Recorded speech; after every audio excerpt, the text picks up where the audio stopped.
लालच की राजनीति। राजनीति कोई हमारा पेशा नहीं है कि हमारा पैसे के लिए वहाँ पर हम जुड़े हुए हैं, कि हम अपना एक विश्वास कि जो कहते हैं वो करते हैं। लेकिन हमारा है कि हमको अपना गांव है, गांव के लिए कुछ करना है, उसी लिए हम जुड़े हुए हैं। चिराग जी एक दलितों के ही नहीं, एक बिहार के उभरते हुए आज के देखा जाए तो सबसे लोकप्रिय, देश के लोकप्रिय नेता बन गए।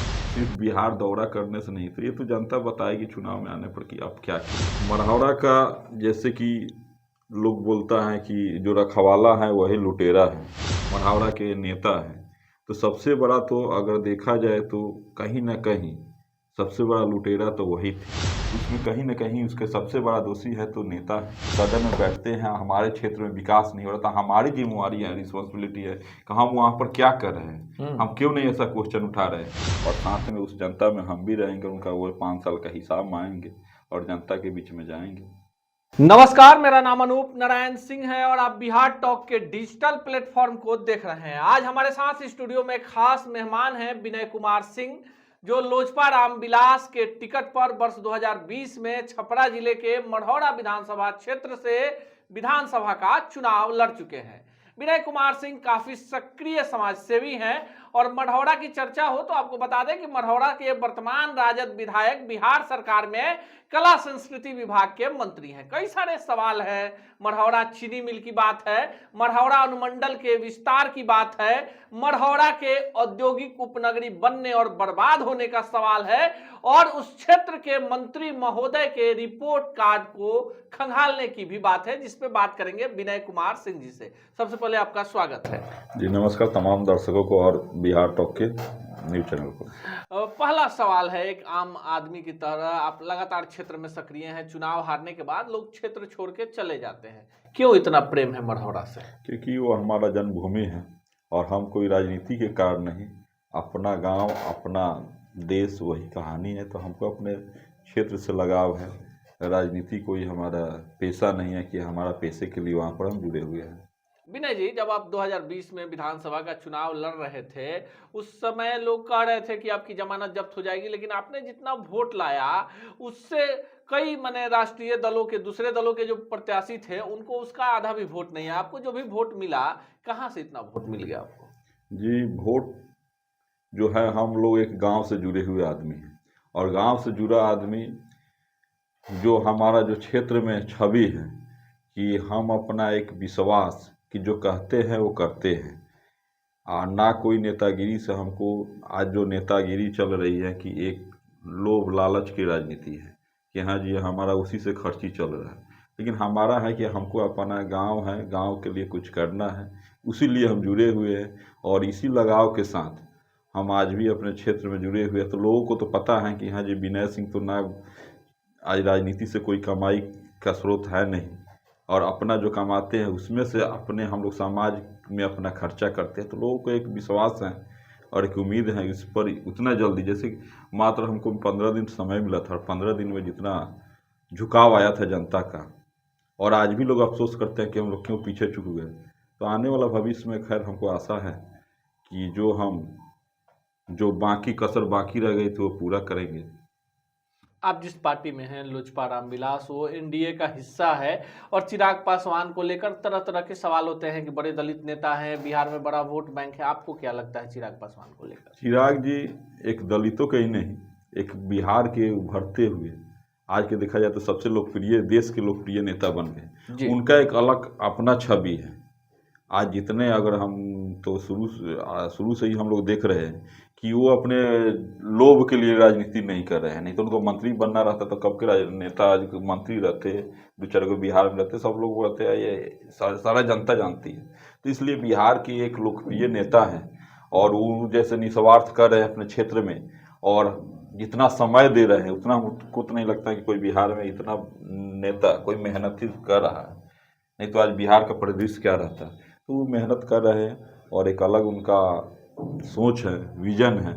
तो इसी विजन के साथ हम लोग को भी उम्मीद है कि जनता उस आज नहीं तो कल विश्वास करेगी और आगे आएगी। एक बड़ा सवाल है, आप जिस विधानसभा क्षेत्र से चुनाव लड़ चुके हैं, भविष्य में 2025 की तैयारी चल रही है, वहां से जो राजद के विधायक हैं, उनके पिताजी लगातार विधायक रहे, खुद 2 बार तीसरी बार मंत्री बन गए। क्या लगता है मढ़ौरा में क्या कुछ किया मंत्री बनने के बाद जितेंद्र राय ने? जैसे कि वो मंत्री बने तो हम लोगों को भी बहुत खुशी हुआ कि चलिए हमारे क्षेत्र से कोई मंत्री बना, क्यों ना वो हमारा विरोधी हो। हमको भी उम्मीद थी कि चलिए मंत्री बने। जी हमेशा एक लोगों का बहाना रहता है कि हाँ जी हम सत्ता में नहीं हैं, आप तो आज मंत्री हैं। तो इतने मंत्री रहने के बाद भी आज 15-16 महीना हो गया, 15-16 महीना मंत्री बन गए, लेकिन एक भी हमारे क्षेत्र में वो क्या किए, एक भी अगर उद्घाटन कर दिया कि हम ये किए हैं क्षेत्र के लिए, सिर्फ बिहार दौरा करने से नहीं, तो ये तो जनता बताएगी चुनाव में आने पर कि आप क्या किए हैं। मढ़ौरा में चीनी मिल थी, मॉर्टिन फैक्ट्री थी, एक ऐसी औद्योगिक उपनगरी थी मढ़ौरा में जो एक आदर्श के रूप में था, लोगों को रोजी रोजगार था। 1990 के बाद तबाह हो गया, फिर क्यों नहीं बसाई गई इस औद्योगिक उपनगरी?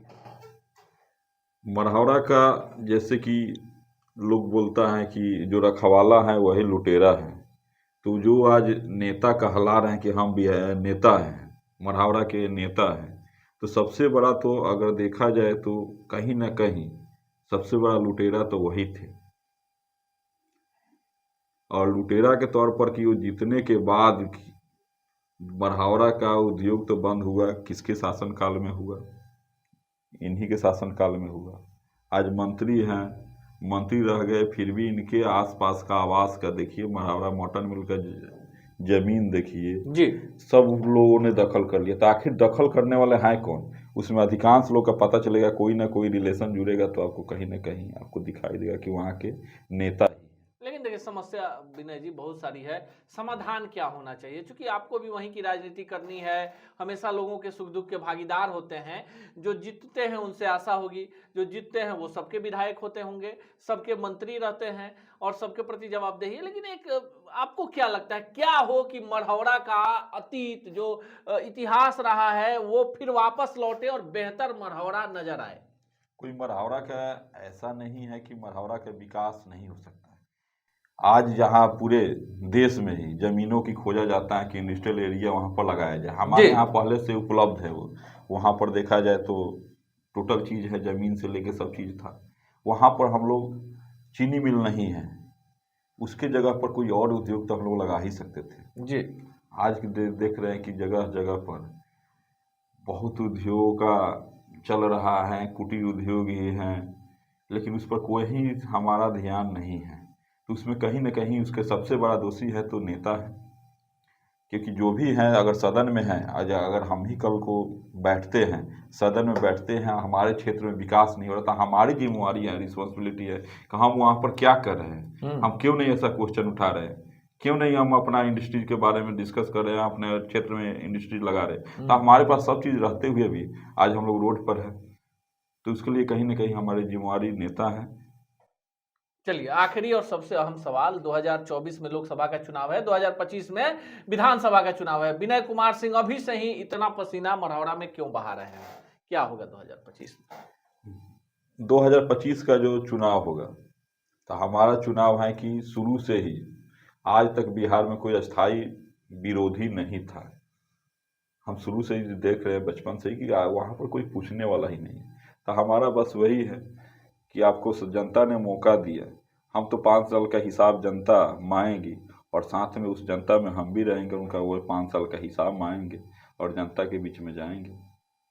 ये हैं विनय कुमार सिंह और पॉजिटिव पॉलिटिक्स के तहत इनका मानना है कि मढ़ौरा के विकास के लिए जो लोग वहां के जनप्रतिनिधि हैं, यानी जिनके हाथों में मढ़ौरा को सजाने संवारने का बड़ा मुकाम जनता ने दिया है, वही लोग मढ़ौरा को तबाह करने में लगे हैं। 2025 के बिहार विधानसभा चुनाव की तैयारी में लगे विनय कुमार सिंह मानते हैं कि पॉजिटिव पॉलिटिक्स के तहत जनता के समस्याओं का समाधान जिन लोगों ने नहीं किया है, इसी सवाल के साथ जनता के बीच है, जनता के बीच रहेंगे और इन्हें पूरा भरोसा है कि जो गलती 2020 के विधानसभा चुनाव में मढ़ौरा की जनता कर चुकी है वो 2025 में नहीं करेगी। अब यह देखना खास होगा कि विनय सिंह जिस तरह से पसीना मढ़ौरा के विकास के लिए बहा रहे हैं, लोजपा रामविलास में हैं और लगातार सामाजिक मुद्दे को लेकर मढ़ौरा के लोगों के सुख दुख के भागीदार हैं। क्या मढ़ौरा की जनता ने जिस तरह से 15 दिनों के नोटिस पर 2020 में इनके प्रति एक बड़ा रुझान दिखाया था,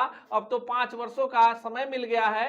क्या 2025 में एक नया इतिहास मढ़ौरा रचेगा? मिलेंगे इसी चैनल पर किसी अन्य शख्सियत से ऐसे ही तल्ख सवालों के साथ। तब तक के लिए दीजिए विदा, नमस्कार। ऐसे ही खबरों के लिए जुड़े रहिए बिहार टॉक से। यूट्यूब पर लाइक और सब्सक्राइब करें, बेल आइकन जरूर दबाएं। फेसबुक, ट्विटर और इंस्टा पर फॉलो करें। धन्यवाद।